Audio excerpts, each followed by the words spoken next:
할렐루야. 오늘 가이사랴에 한 아름다운 광경이 펼쳐지고 있습니다. 고넬료 이야기입니다. 그런데 그가 지금 누구를 기다리고 있냐면 하나님의 종인 베드로를 기다리고 있습니다. 그것도 베드로를 혼자 기다리고 있는 것이 아니고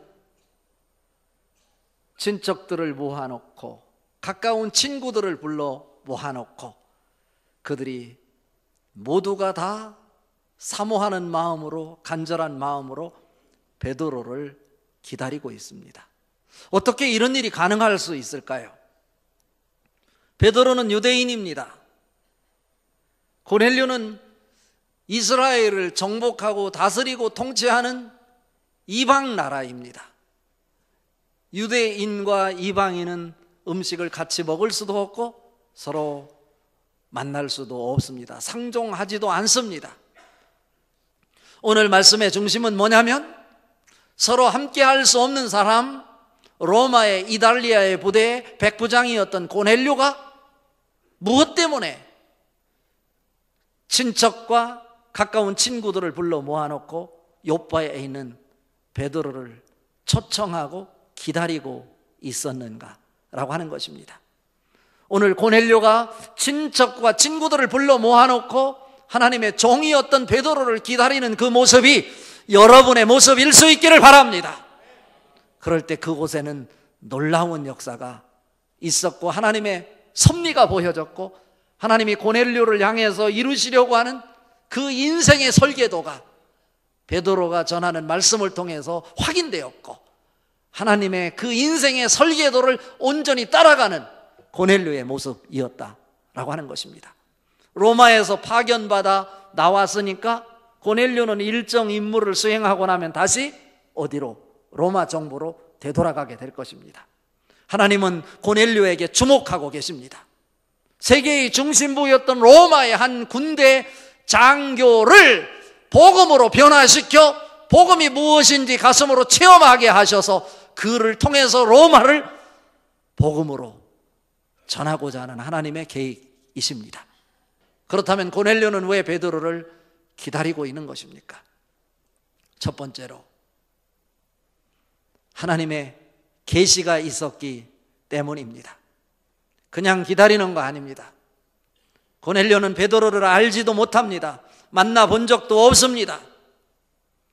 그러나 고넬료가 경건하여 하나님 앞에 정해놓은 기도 시간에 기도할 때 하늘의 음성이 선명하게 들렸습니다. 오늘 읽은 말씀 중에 19절 20절 사도행전 10장 19절 20절 같이 한번 읽어봅니다. 베드로가 그 환상에 대하여 생각할 때 성령께서 그에게 말씀하시되 두 사람이 너를 찾으니 일어나 내려가 의심하지 말고 함께 가라 내가 그들을 보내었느니라 하시니 29절 30절 또 읽습니다. 부름을 사양하지 아니하고 왔노라 묻노니 무슨 일로 나를 불렀느냐 고넬료가 이르되 내가 나흘 전 이맘때까지 내 집에서 제 굿이 기도를 하는데 갑자기 한 사람이 빛난 옷을 입고 내 앞에 서서 말하되 입니다. 무슨 말씀입니까? 고넬료는 베드로를 만날 이유가 없는 사람입니다. 자기에게 맡겨진 임무만 군인으로서 충실히 감당하면 됩니다. 자기가 원하는 일이 있으면 선한 일을 하면 됩니다. 그런데 그가 정해진 시간에 제 9시 기도 시간에 9시라 하면 우리 시간으로 말하면 오후 3시를 말합니다. 그 기도 시간에 하나님께서 고넬료에게 환상을 보여주시는 것입니다. 그런데 이 환상이 고넬료에게만 보여진 것이 아니라 또 베드로가 기도하는 가운데 베드로에게도 환상을 보여주었습니다.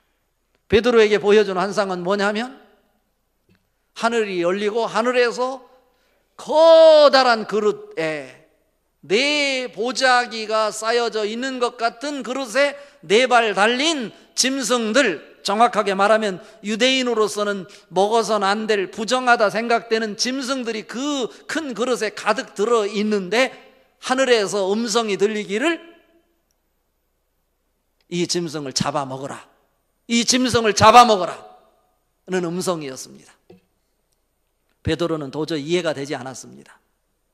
부정하다 생각하는 이 짐승을 나는 잡아먹을 수 없습니다. 이 부정한 것을 어찌해서 먹으라 하십니까? 나는 그럴 수 없습니다. 그러자 하늘의 음성이 다시 들렸어요. 하나님께서 깨끗하다 하셨는데 누가 부정하다 말하느냐. 사도행전 10장 15절 말씀입니다. 너가 생각해 종교의식으로 유대인이 부정하다 정해놓고 부정하다 말하고 그래서 가까이 올 수 없다 생각되는 것이지만 하나님이 이미 깨끗하게 하셨는데 누가 부정하다 말하느냐 라고 하는 음성이었습니다. 여기서 어쩌면 부정한 네 발 달린 짐승, 유대인들이 먹을 수 없고 가까이 할 수 없는 이 짐승은 이방인을 상징하는 것일 것입니다. 고넬료를 염두에 두고 이미 환상을 보여준 것입니다.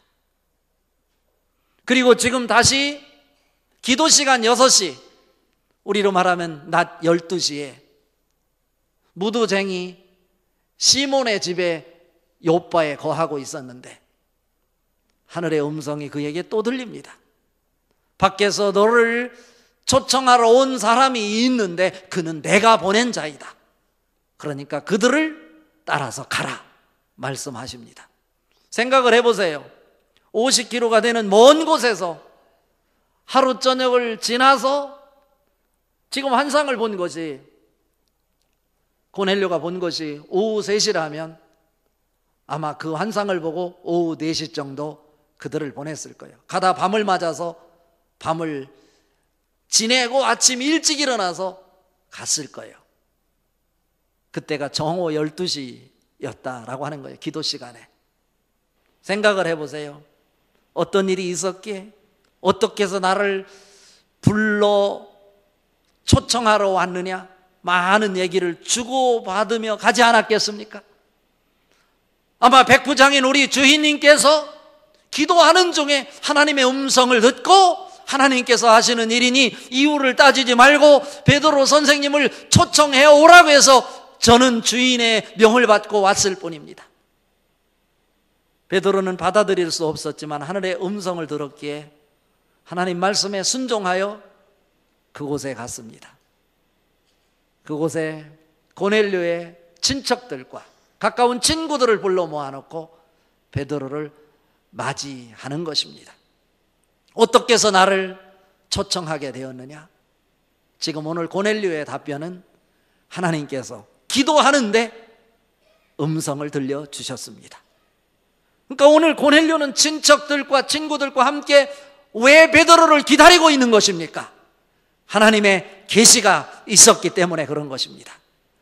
여러분의 인생 속에서도 하나님의 계시가 들려질 수 있기를 바랍니다. 선명하게 보여질 수 있기를 바랍니다. 우리가 보는 것이 전부가 아닙니다.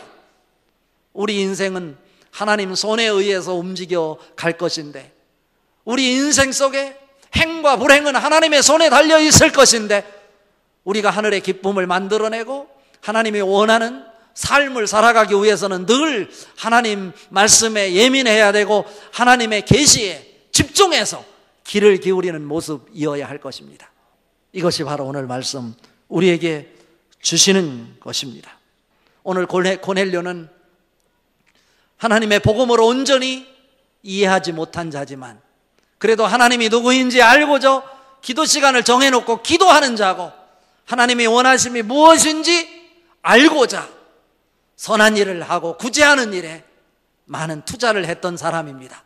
하나님은 그 모습을 기쁘시게 보고 온전한 복음의 안으로 들어오게 하시기 위해서 베드로를 청하여 하나님 말씀을 통해서 너를 향한 하나님의 설계도가 무엇인지 하나님의 계획이 무엇인지 확인하고 복음 붙잡고 살아가는 사람이 되라 가르쳐 주는 것입니다.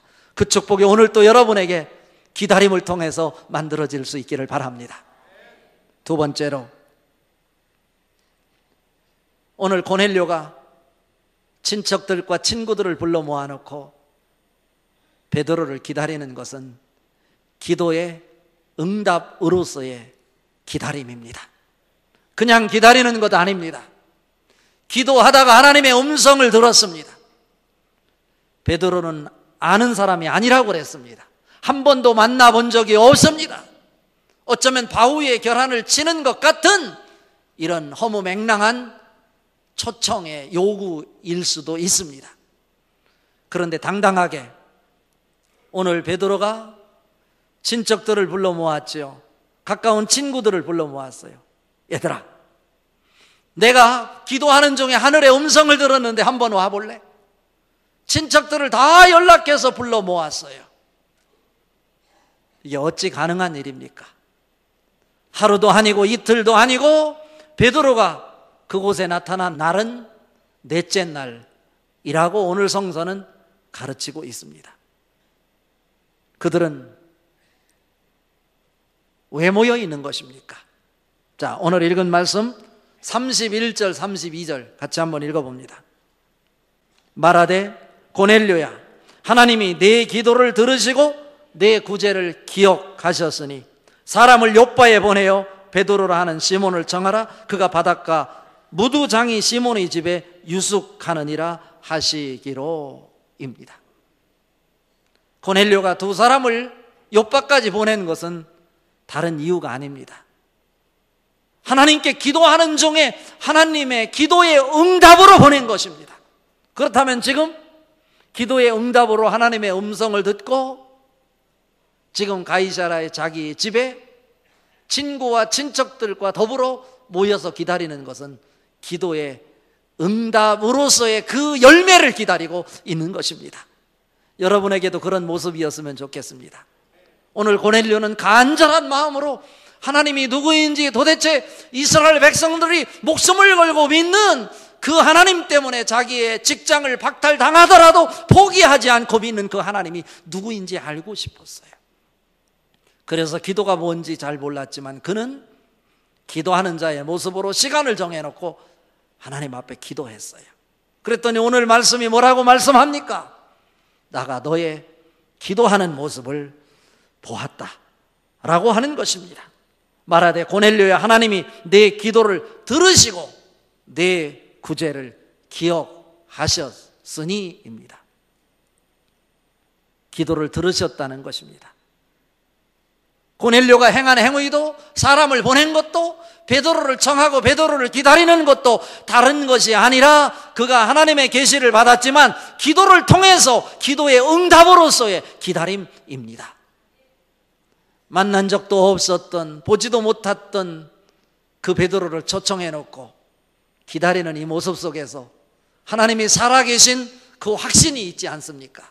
하나님이 말씀하셨으니, 내가 기도를 했으니 그에 대한 응답으로 반드시 베드로가 우리 앞에 나타나서 하나님의 뜻을 전해줄 거다. 하나님의 말씀을 나에게 주실 것이다.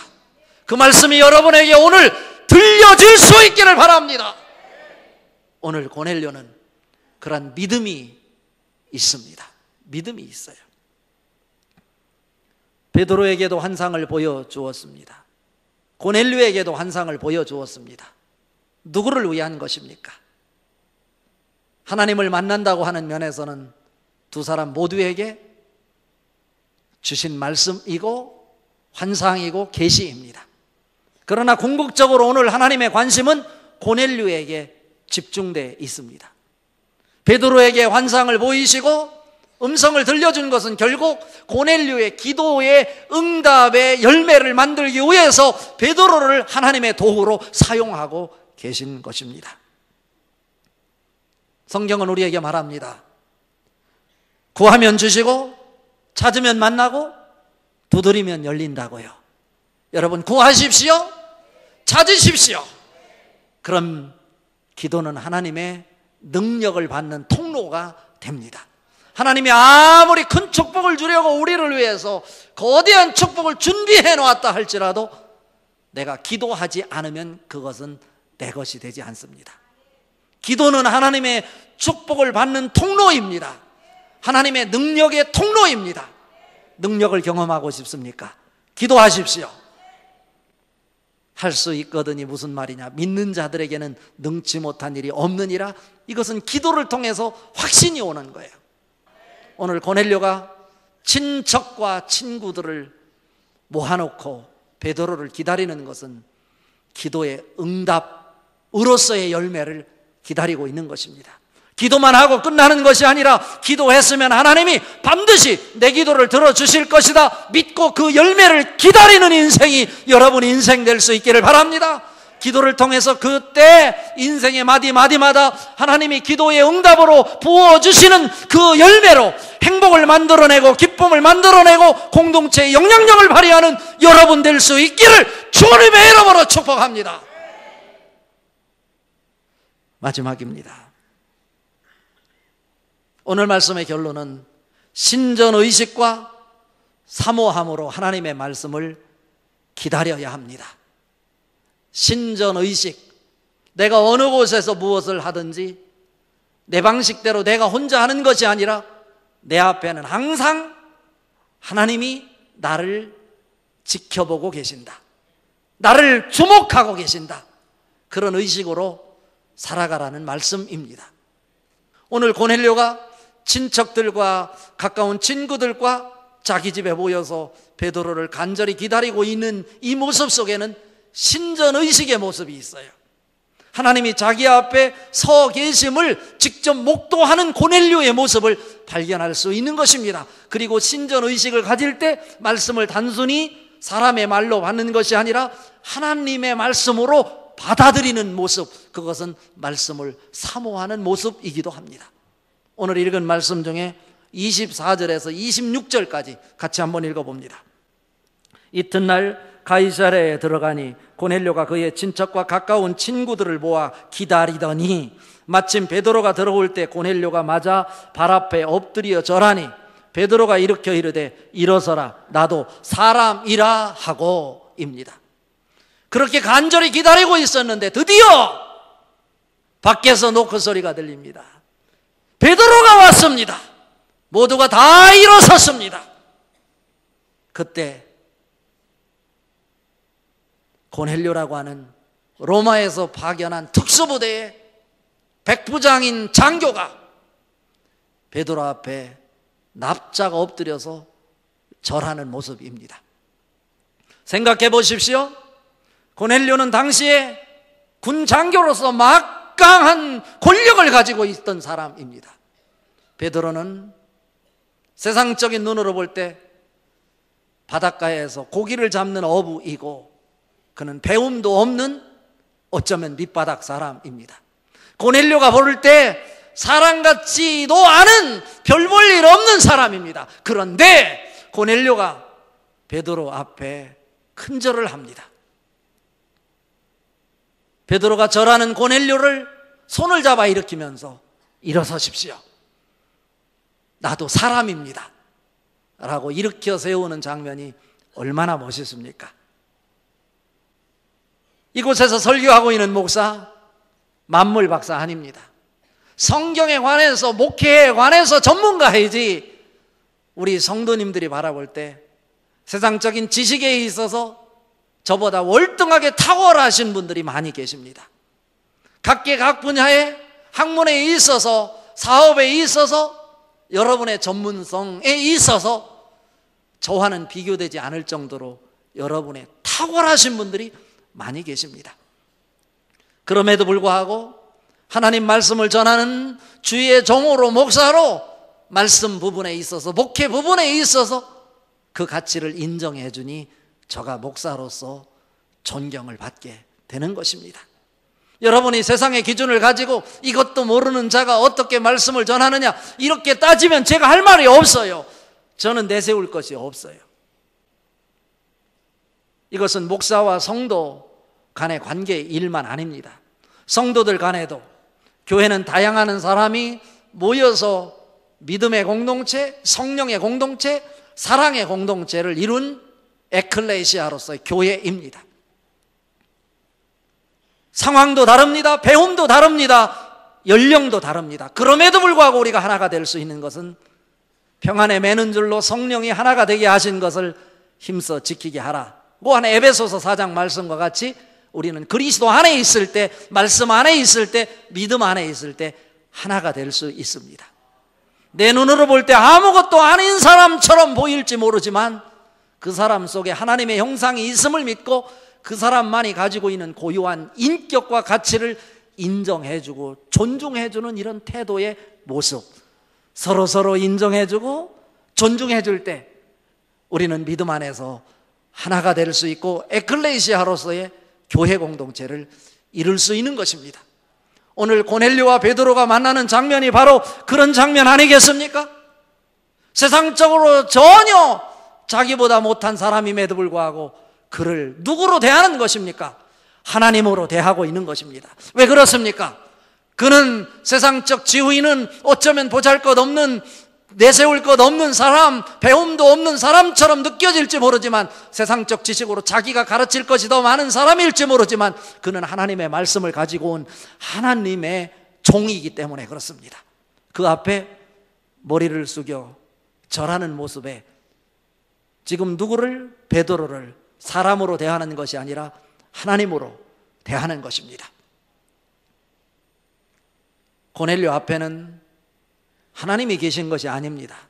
베드로가 서 있습니다. 그런데 베드로를 하나님으로 대하고 있습니다.